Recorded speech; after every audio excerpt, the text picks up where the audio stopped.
There is a particular kind of silence that follows an insult the half second before you decide who you're going to be. Maybe it happened this morning. Someone said something cutting, something aimed to land, and you felt your whole body prepare for war. Your jaw tightened. Your mind began drafting the perfect, devastating reply. And in that half second, something ancient stirred in you, the same thing that stirred in slaves and emperors 2,000 years ago, standing exactly where you're standing now. The Stoics knew this moment intimately, because they lived in a world that manufactured it constantly. Public insult was a weapon in Roman life, hurled in the forum, in the Senate, in the street, and the men who founded and refined Stoic philosophy were not spared it. Epictetus, a man who had once been enslaved and beaten so severely by his master that he walked with a limp for the rest of his life, spent his years as a free teacher instructing students in exactly this: what to do with your face, your voice, your mind, in the instant someone tries to make you smaller. And the answer he arrived at is deceptively simple. It fits in a single sentence. But living it is the work of a lifetime. Here is why the moment of provocation feels so unbearable. We have quietly agreed, without ever examining the agreement, that other people's words about us are facts rather than opinions. Someone calls you lazy, and some part of you flinches as though a verdict has been read. Someone mocks your work, your face, your choices, and you feel it land in your chest like a physical blow, even though not a single atom of you has been touched. Epictetus built his entire teaching around one dividing line. Some things are within our power: our judgments, our will, our choices, and everything else is not. Words spoken by another person are not within your power. They arrive, uninvited, like weather. What is within your power is the judgment you form about those words the instant they land. And here is the quiet, uncomfortable truth most people never examine. It is not the insult that disturbs you. It is your opinion that the insult means something about your worth. Take away the opinion, and the words become just sound air moved by someone else's frustration, saying far more about them than about you. This is not a trick for feeling better. It is a genuine reordering of where you locate your peace. Most people build their sense of self on a foundation that anyone with a sharp enough tongue can shake. The Stoic builds somewhere the tongue cannot reach. Try this today. The next time a comment stings, pause before reacting and ask yourself one question: is this actually true, or am I only afraid it might be? Often you'll find the sting isn't proof of the insult's accuracy. It's proof of an old wound the words happen to brush against. Notice that, and you've already taken back the only ground that mattered. But noticing is only half the battle. Knowing where the ground is doesn't yet tell you what to do when someone is standing on it, shouting. So what do you actually say? Epictetus gave his students something almost absurdly modest. When someone insults you, he taught, do not argue, do not defend, do not escalate. Simply say, you may be right. If they call you careless, and you know you were rushed that day, say so plainly: you may be right. If they call you something you know to be false, still you can say it, because you are not agreeing with their account of you. You are agreeing that they're entitled to see it that way, and that their opinion changes nothing about who you actually are. Either way, the sentence disarms the exchange instantly, because an insult is a hook, and it only catches if you supply the other end of the line. Agreement, calm, unbothered agreement, gives them nothing to pull against. This is the reframe that changes everything. because it replaces the instinct to win with the far rarer instinct to simply remain yourself. Marcus Aurelius, writing privately to no one but himself in what we now call the Meditations, returned again and again to a similar discipline, reminding himself each morning that he would encounter people who were rude, ungrateful, and hostile that day, and that none of it needed to disturb the part of him that governed his own actions. He was not rehearsing indifference. He was rehearsing readiness, so that when the provocation came, it found him already steady rather than caught off guard. Notice what this technique costs you. Nothing. And notice what it costs the other person. The entire purpose of their provocation.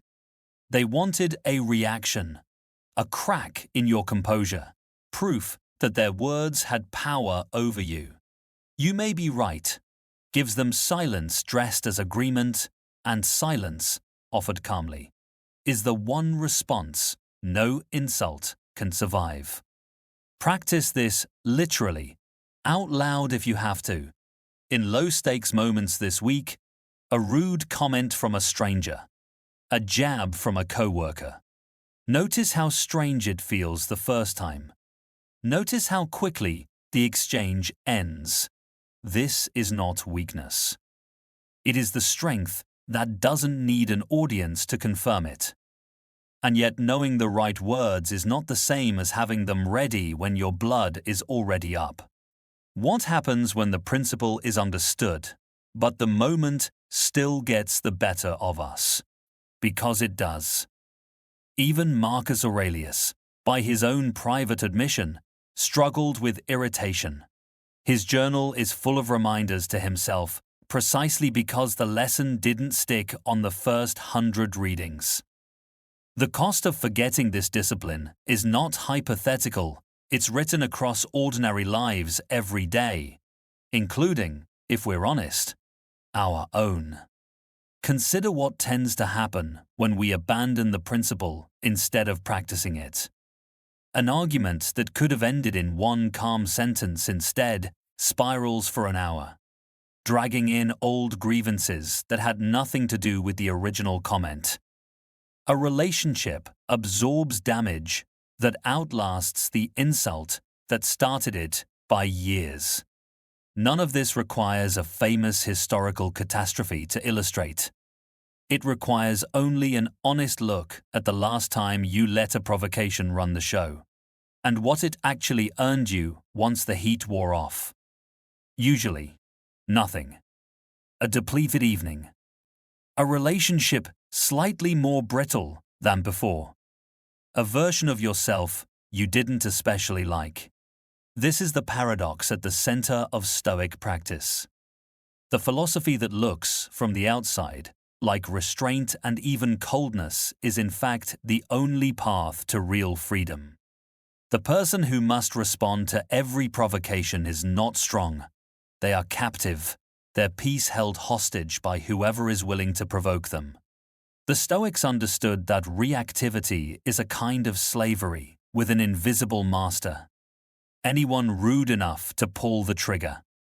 Seneca wrote at length, in his essay on anger, about how rage begins as a small, almost pleasurable heat and ends by making us do things we would never choose in a clear state of mind, and that the only real defense is catching it in that first small moment, before it has built any momentum at all.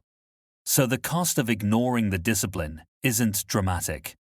It's quieter and more corrosive than that. It's simply handing your evenings, your relationships, and your self-respect to people who didn't even have to try very hard to take them. If the cost of forgetting is this ordinary, then the reward of remembering must be something worth naming directly. What does it actually look like, lived out, under real pressure, not a rude stranger, but genuine hostility, sustained for years? For that, we look to a man who tested this exact discipline in the most extreme circumstance the 20th century could offer.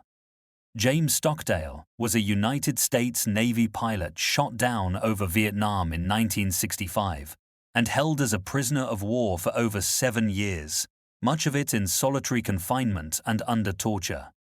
Before his deployment, Stockdale had studied philosophy, including Epictetus, and he later wrote and spoke openly about how directly that training shaped his survival. In the camp, his captors used provocation, constantly public humiliation, forced statements, psychological pressure designed to break the prisoner's sense of self entirely. Stockdale's own writings describe drawing on the Stoic distinction between what could be taken from him and what could not. His captors could take his freedom, his comfort, even his body. They could not make him agree, inwardly, with their account of him, and they could not force him to surrender the part of himself that chose how to respond. He organized a resistance code among fellow prisoners, and endured, by his own account, precisely because he had already done the interior work of separating what was his to control from what wasn't long before he ever needed it. This is transformation in action, not as a metaphor but as a documented fact. A man who used the same discipline we've been describing, refusing to hand his composure to people trying to provoke a collapse, and survived one of the most brutal tests of that discipline in modern history. Notice that Stockdale wasn't unaffected. He wasn't a stone. He was, by every account, deeply human, in pain, and afraid. The Stoic principle was never about not feeling the provocation. It was about not being owned by it. What Stockdale earned wasn't comfort. It was an intact self, delivered back to his family and his country years later, still whole in the ways that mattered most because no one had ever managed to reach the part of him he'd already learned to protect. So here is the single thread running under everything we've walked through today. We began by noticing that it isn't other people's words that wound us. It's the judgment we quietly attach to them. We found, in Epictetus, a way to answer provocation that gives the other person nothing to hold on to. You may be right. We saw what it cost to forget this, in evenings lost and relationships worn thin over disputes that never needed to happen. And we saw, in a prison camp 7,000 miles from home, exactly what it looks like when a person has done this work so thoroughly that not even years of deliberate cruelty could take it from him. None of this asks you to stop feeling. It asks you to stop handing the steering wheel to whoever is loudest in the room. So here is the challenge, and it's a small one, deliberately. In the next 24 hours, someone will say something small or large designed to get a reaction out of you. When it happens, don't defend. Don't escalate. Just say, quietly and without theatre, you may be right. Then watch what doesn't happen. Watch the argument that doesn't ignite. Watch the version of yourself that walks away exactly as whole as they walked in. The real battlefield was never the other person. It was the small, quiet space between their words and your response, and that space, it turns out, was always yours to command.